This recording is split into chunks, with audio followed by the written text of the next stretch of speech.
the Jose Ramirez Band. My name is Kevin Black. I do concert promoting in the upstate New York region, exclusively at the Upstairs Ithaca, formerly Lot 10. And we do shows all through upstate New York, Syracuse, Saratoga. We typically look for the right type of artist, make sure they fit the musical landscape of Ithaca. No, I try to be pretty diverse about the artists coming in, and I'm trying to give everybody a broader sense of a musical landscape. We bring in everything from blues to jam band to Grateful Dead covers. We're going to be bringing in hip hops shortly. Ithaca is probably one of the most eclectic mixes of music that are around, and I mean they are open to a lot of different genres. They just really just want good music. I don't really know if it matters so much of the genre, but they just got to be top tier musicians. There's so many top tier musicians living in Ithaca. You got to cater to that to make sure you're up to that par. I'm not from around here. I was born and raised in Costa Rica, very far away from here. And of course, there's no blues music down there. So about 6 or 7 years ago, I decided I wanted to move to the States and follow my dream to become a blues musician here. So ever since I did that, it was a leap of faith. But since I got here, things have been great for me. Got my own band. We tour all over the country. We tour in Europe twice a year as well. And things have been going pretty well in the last couple of years or so.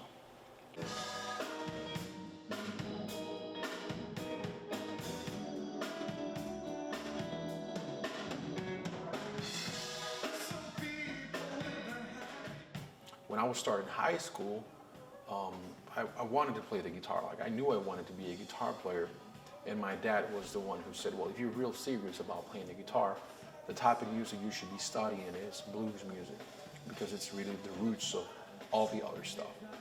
Jazz started in blues, soul started because of blues, R&B started because of blues, and of course, rock and roll started because of blues. In the hours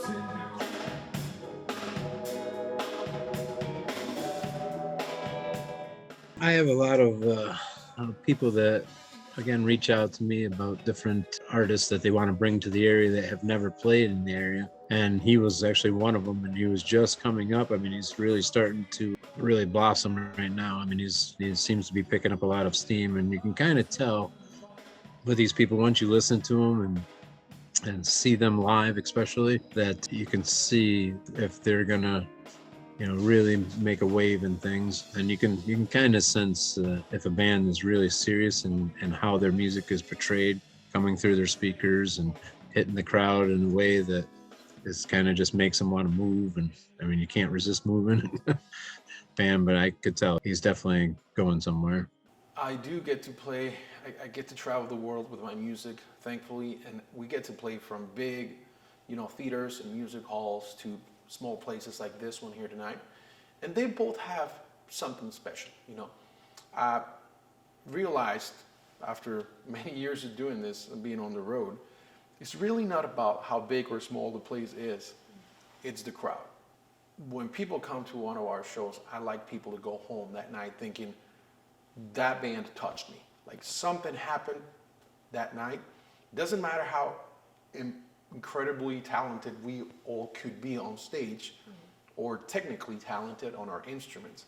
What I want is that person to go home and just feel like they felt that story we were trying to get across. So it's all about the communication with the audience. There are many guitar players out there, and I say guitar players because I'm a guitar player, who can play 1,000 notes per minute. And sometimes, when you listen to older blues guys like B.B. King, you learn that it's not about how many notes you can play. It's about hitting a person hard with just one note.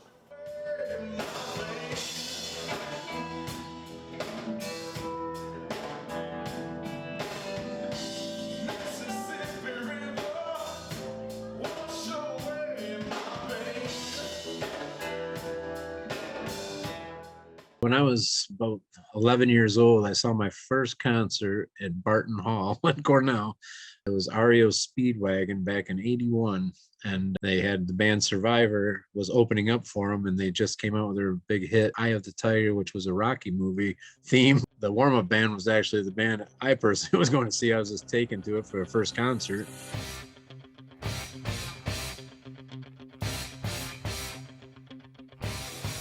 Hopefully that, we can spread this music to younger generations, because I feel, it started for me at such a young age that I think it's important for them to get a feel for it and at least start listening to it. Doesn't matter the genre, but I think it's important and potentially something that can actually help your mental state. It has calming effects. It has an energy effect for working out. It has so many different effects.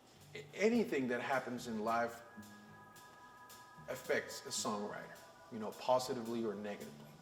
In my personal case, I was influenced by what was going on back in 2020 and wrote a couple of songs about the whole situation, So it does affect. We want happy things to happen to us and affect us positively, but especially, performing blues. Blues is a type of music that is not about happiness, all the time. It can be happy, it can be sexy, it can be all kinds of stuff, but it's mostly rooted on pain. Me and Kevin have been talking about doing something together for a couple of years now, and I think we were talking originally about booking this show for 2020. You see, 2020 was kind of important for me because we competed at an international blues challenge and we won second place out of like 280 bands. So as soon as that happened, I started getting emails from buyers, people, promoters, blues people in the industry, and they wanted to book the band, and we put together this amazing tour. And of course, COVID hit. We all know what happened with that.